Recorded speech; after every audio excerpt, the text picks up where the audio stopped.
You wake up one morning and feel a strange emptiness. Not the ordinary fatigue of routine, not the dull ache of an unfulfilled dream, but something deeper, a weightless void.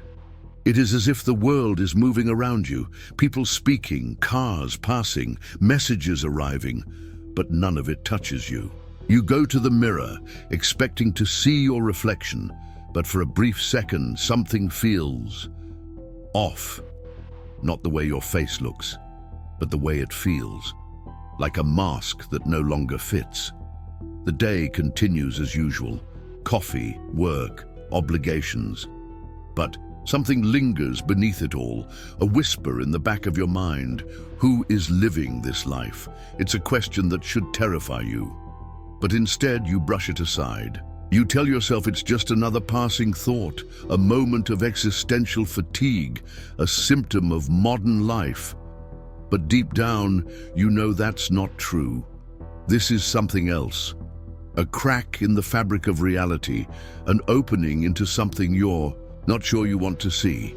And then it happens, a fleeting memory, one you don't recognize, a moment from childhood or perhaps a dream when the world felt real, undiluted, when you didn't think about life. You simply were.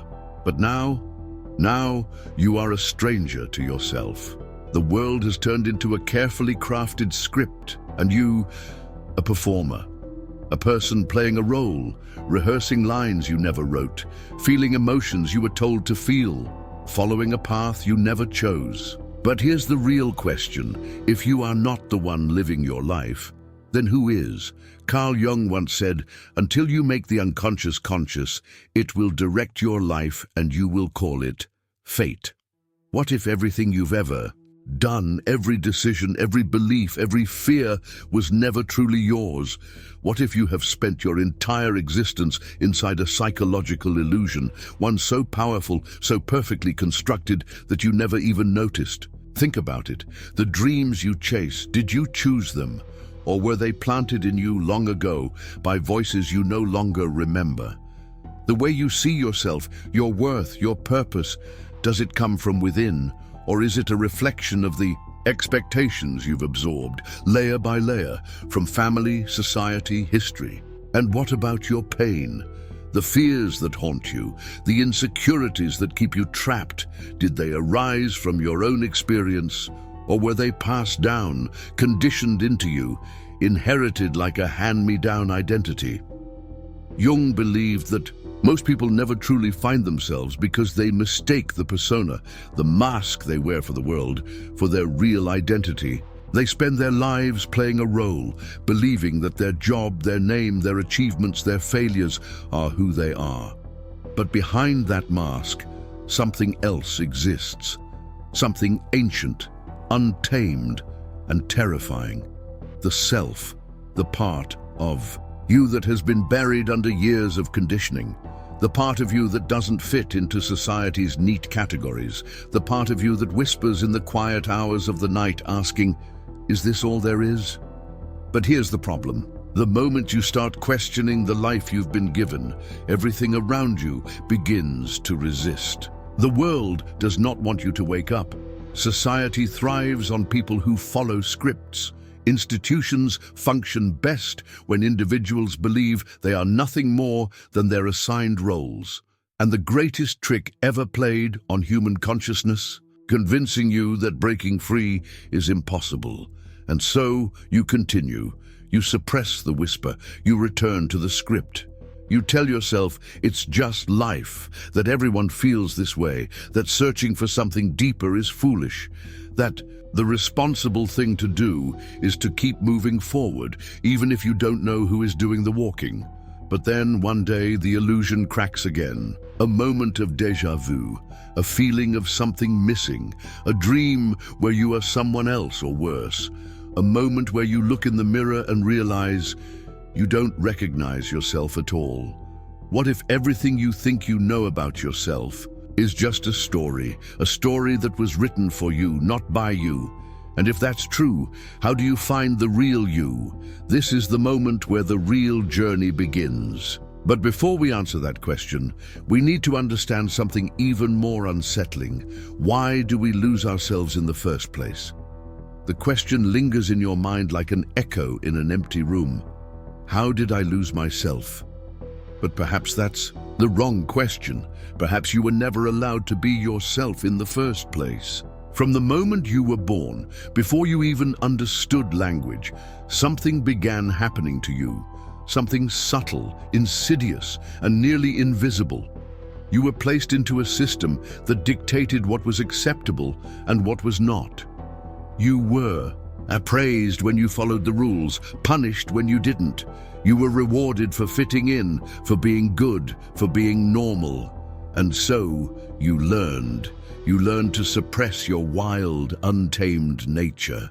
You learned to smile when you wanted to scream, to sit still when you wanted to run, to be polite when your soul demanded honesty. And as the years passed, you forgot that this was ever a performance. The mask hardened into skin. The act became reality, and the real you, the part that refused to be tamed, it was buried. Carl Jung called this the process of individuation. The lifelong struggle between the false self we construct to survive in the world and the true self that waits beneath, desperate to be reclaimed. But before we can understand how to awaken, we must first understand what put us to sleep, the great psychological lie. For centuries, philosophers and psychologists have wrestled with a fundamental paradox. Why do humans so willingly live in psychological cages? Why do they accept beliefs, identities, and limitations that were imposed upon them? Friedrich Nietzsche warned of this when he spoke of slave morality, the idea that society conditions people into obedience, not through force, but through mental programming. You are taught to fear rebellion, to distrust your instincts, to silence the voice inside that asks too many questions. Arthur Schopenhauer, the pessimist philosopher, took it even further. He believed that life itself was suffering, and that most people live in a constant state of illusion, chasing goals that will never satisfy them, obeying rules they never agreed to, performing roles they never truly chose. They do this not because they are weak, but because the truth is unbearable. And then there was Aldous Huxley, who saw a different danger. He didn't believe people were trapped by suffering, but by pleasure. That the modern world would not control us through oppression, but through distractions. That people would willingly give up their true selves, not because they were forced to, but because they were too entertained to care. And so here you are. A mind filled with beliefs that aren't truly yours. A heart burdened by fears inherited from others. A life shaped by forces you cannot see, pushing you toward a destiny you did not choose. But perhaps the most disturbing part is this. You don't even realize it's happening. The invisible prison. If you were placed in a cage, you would fight to escape. If someone told you that your life was a script, you would refuse to play your part. But what if the prison was built inside your own mind? What if the greatest trick was making you believe you were already free? This is what Carl Jung warned against. He spoke of the shadow self, the parts of us that we suppress, deny, and exile to the unconscious because they don't fit the image we were given. You see, society does not want individuals. It wants predictability. It wants order. And so, from childhood, you were taught which parts of yourself were acceptable and which were not. Your creativity, only if it fit within the lines. Your emotions, only if they were convenient for others. Your desires, only if they followed the script. And so, little by little, you broke yourself apart. You disowned the parts of you that didn't fit. You convinced yourself they never existed, and yet something inside you remembers, something deep, buried, ancient, a voice that whispers in the moments of silence, a feeling you cannot name, a longing for something you cannot describe. The world will tell you that this is foolishness, that you are simply experiencing stress or nostalgia or existential dread. that you should ignore it, distract yourself, keep moving. But Jung would say otherwise. He would tell you that this feeling is the first sign of awakening, that the unease you feel is not a problem, but a message, a sign that the real you is trying to break through the illusion. The question is, will you listen? Because here is the terrifying truth. Most people never do. Most people feel the cracks forming in their reality, and they look away. They sense something is wrong, but they silence the voice. They choose comfort over truth, safety over self-discovery. They spend their entire lives running from the one thing they can never escape: themselves. But you are here, and that means something.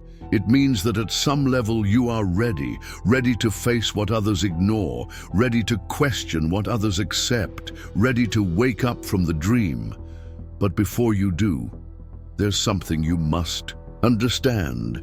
If you have lived your entire life inside an illusion, what happens when you break free? Because once you see the truth, you can never unsee it, and that is where the real danger begins. Imagine you wake up tomorrow and everything is the same, your routine, your relationships, your responsibilities, but something has changed. It's subtle at first, almost imperceptible. Yet, as you move through your day, something gnaws at you. The conversations feel rehearsed, the expectations mechanical, the rules arbitrary. It's as if the world itself is operating on an invisible script, and now, for the first time, you can see the pages turning. This is what happens when you begin to wake up. At first, it feels liberating. You start to see through the illusions. You recognize how society has shaped you, how your fears were never truly your own, how your identity was constructed from the outside in. You feel powerful, as if you've discovered a hidden truth that no one else can see. But then something unexpected happens. You start to feel alone. Not in the physical sense. There are still people around you, still conversations, still obligations, but suddenly everything feels distant. The things that once excited you seem hollow. The arguments people get lost in feel trivial. The roles they play seem almost comical, like actors who have forgotten they're in a play. And then the realization hits you. You were not just trapped in an illusion. You were part of it. The price of seeing the truth. Carl Jung once wrote that people will do anything, no matter how absurd, to avoid facing their own soul. And now you understand why. Because seeing the truth is not just uncomfortable, it is destabilizing. When you begin to strip away the illusions, you don't just lose them. You lose yourself. Everything you once believed about who you are, your ambitions, your limitations, your purpose, was built upon a foundation that no longer exists. And without it, you are left standing in a void, a vast, silent space where nothing is certain anymore. Most people, when faced with this, retreat. They bury themselves back into distractions. They convince themselves that the old illusions were real. They surrender to the script once more, choosing comfort over clarity. But some, very few, keep going, and what they discover is something even more unsettling. The world will resist you. There is a reason so few people ever break free. The system is not designed for awakening. It is designed for compliance. Think about it. From the moment you were born, you were conditioned to fit within a framework, one that tells you how to behave, what to believe, who to be. And as long as you obey, the world rewards you. Acceptance, stability, belonging. But the moment you step outside of this framework, everything changes. Your relationships begin to shift. The people around you, friends, family, colleagues, may not understand what is happening to you. They may sense your change and feel threatened by it, because when one person awakens, it forces others to confront their own illusions. And most people are not ready to do that. You may find yourself isolated, misunderstood, even ridiculed. People may call you lost, cynical, arrogant. They will urge you to get back to reality, to stop overthinking, to just be normal. But what they really mean is, go back to sleep, be like us, follow the script. And yet, there is something even more dangerous than the resistance of others. The shadow that follows you. Jung believed that within every person lies a shadow, a part of the self that has been repressed, buried deep within the unconscious. This shadow contains everything you have denied: your fears, your desires, your true nature. And here is the terrifying truth. The more you wake up, the stronger the shadow becomes, because now there is no script to follow, no illusions to hide behind, no pre-written identity to cling to. And in that emptiness, the shadow emerges. It will whisper doubts, it will question your sanity, it will tempt you back into the comfort of ignorance, and if you are not careful, it will consume you.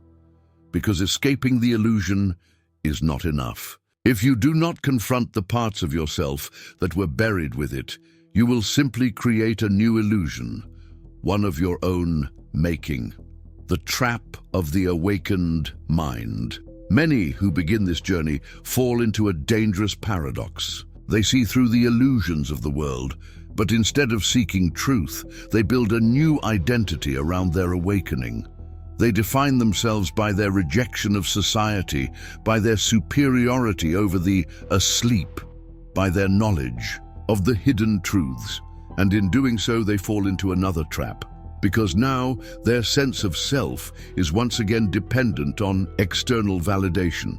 Only this time, it is not from mainstream society, but from the alternative narratives they have embraced. This is not freedom. This is just another layer of illusion. True awakening is not about believing you have found the answers. It is about realizing that there may never be answers. It is about existing in uncertainty, embracing the unknown, and continuing to search, not for an identity, but for something beyond identity itself. And that is the final test. Because once you reach this point, there is no turning back. You have seen too much. You have felt the weight of the false self, the burden of expectations, the fear of the void. And now you stand at a crossroads. One path leads back to the illusion, to comfort, to belonging, to the safety of the familiar.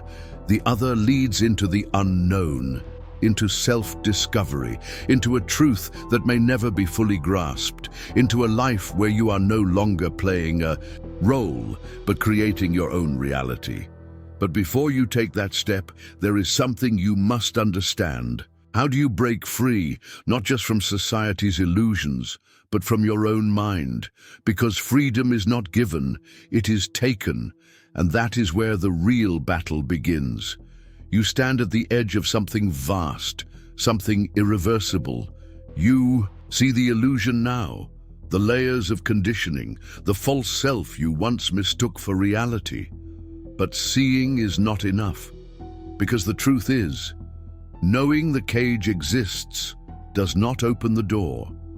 Most people, even after they glimpse the illusion, remain trapped within it. They hesitate, afraid to move forward, afraid of what freedom actually means. Because real freedom, the kind that Jung spoke of, is not just about rejecting society's rules. It is about confronting yourself. And that is where the rebellion begins, not against the world, not against authority or expectations, but against the deepest, most insidious prison of all, the prison of your own mind, the death of the old self. Carl Jung often spoke of the death and rebirth of the individual. To truly awaken, to find your real self, you must be willing to let go of everything that is not truly yours. This is not a metaphor, it is a psychological death. The beliefs you once held sacred, discard them. The labels you have lived by, burn them. The stories you have told yourself about who you are, let them die. Because as long as you cling to them, you are not free. And this is what makes true awakening so rare. People do not want to let go. Even when they see through the illusion, they cling to fragments of it. They bargain with themselves, trying to keep one foot in the old world while reaching for something new. But there is no middle ground. You must choose. Jung described this process as a confrontation with the unconscious, a battle between the self you have been and the self you are becoming. And make no mistake, this battle will be violent, because the false self will not go quietly. It will whisper doubts. It will remind you of the comfort of the past. It will warn you that if you let go, you will have nothing left. But here is the secret. The moment you surrender to this destruction, you will realize you were never truly alive until now. Radical self-honesty, the weapon of rebellion. Most people avoid looking too deeply into themselves because they are afraid of what they will find. They fear their own darkness, their own contradictions, their own emptiness. But if you want to be free, you must be willing to see yourself as you truly are. Not as a hero, not as a victim, not as a role you have been playing, but as something raw, untamed, and real. This is the path Jung called individuation, the process of integrating every part of yourself, including the parts you have denied. Your fears, your desires, your rage, your sorrow, the pieces of you that were buried because they did not fit the world's expectations. To break free, you must reclaim them. Look at yourself with brutal honesty. What do you truly desire? What have you been running from? What parts of yourself have you disowned? And once you see the truth, once you acknowledge the reality of who you are, then, and only then, can you begin to rebuild, creating a new reality. If you have come this far, you have already done what most will never do. You have torn down the illusions. Now you must decide what comes next. For the first time, you are free to choose, not based on conditioning, not based on fear, but based on what is real for you. This is where true power begins, because once you have dismantled the false self, you can begin to shape your life not as a reaction to the world, but as an act of pure creation. Do not ask, who am I supposed to be? Ask, who do I want to become? Do not ask, what should I do? Ask, what makes me feel alive? Do not ask, how do I fit in? Ask, why should I? This is the final rebellion, not against society, but against limitation itself. And the most extraordinary part? Once you begin to live from this place of authenticity, everything changes. Your relationships shift. Some people will disappear, but the right ones will emerge. Your perception of time changes. Life no longer feels like something to endure, but something to experience. Your fears lose their power, because once you have faced yourself, nothing outside of you can truly control you again. The unwritten script. There is no final answer, no universal truth that will suddenly make everything clear. And that is the point. To truly be free is to accept that there is no script, no destiny carved in stone, no role you must play, only possibilities, only choices. Jung understood this. He knew that the search for the self was not about finding something, but about becoming something. Not about discovering a pre-written fate, but about writing your own story in real time. And so, the final question is not, who am I? It is, who do I choose to be? Because now, for the first time, the choice is truly yours. There is a moment in every journey where the road vanishes, where the questions that once guided you dissolve, and you are left with nothing but yourself, naked, unguarded, unmasked. This is that moment. You have torn down the illusions. You have confronted the false self. You have stepped into the unknown, and yet something lingers. A final question, a final fear. What if there is no self to find? For so long, you believed that beneath the conditioning, beneath the expectations, beneath the false identities, there was something waiting, a core, a fixed, immutable truth, the real you. But here's the paradox. The self you have been searching for does not exist, not in the way you imagined, not as a singular, permanent entity, because the greatest illusion, the final, most deeply ingrained deception, is the belief that you are a thing to be discovered. Carl Jung once wrote, "The privilege of a lifetime is to become who you truly are." But what if the essence of who you are is not a destination, but a process? What if your true self is not something buried beneath layers of conditioning, waiting to be uncovered, but something you are constantly creating? The liberation of emptiness. Most people fear the void. They fear uncertainty, ambiguity, the absence of a fixed identity. They crave definitions, who they are, what they stand for, what their purpose is. But this craving is itself a chain, a prison disguised as meaning. Because once you accept that the self is not a fixed entity, but an open field of possibilities, you become limitless. The past no longer defines you. The expectations of others lose their weight. The labels you once clung to disintegrate. And what remains? Freedom. Not the shallow, rebellious kind. Not the defiant rejection of rules for the sake of nonconformity, but true, unshackled, radical freedom, the kind that terrifies those who are still asleep. Because now you realize something profound. There is no script, no destiny carved in stone, no predefined self waiting to be unearthed. There is only creation, becoming the architect of your own reality. If there is no fixed self, then what does that mean? It means you are free. Not in the way most people think of freedom, not as the ability to do whatever you want, whenever you want, but as the power to shape yourself, moment by moment. This is what Jung meant by individuation, not discovering who you are, but choosing who you will become. Not uncovering some hidden truth, but creating truth through your actions, your choices, your will. Most people live as prisoners of a past they never questioned. They believe their identity is something inherited, something permanent. But identity is fluid. It is something you craft. Every time you make a decision that aligns with your deepest values, you are shaping yourself. Every time you break a pattern that no longer serves you, you are rewriting your narrative. Every time you step into the unknown, embracing uncertainty, instead of fearing it, you are becoming something new. And this is the ultimate realization. Life does not begin when you find yourself. It begins when you realize that there is nothing to find, only something to create. The final test, can you let go? But here lies the final, most difficult challenge. Can you let go of the need to define yourself? Can you embrace the unknown without fear?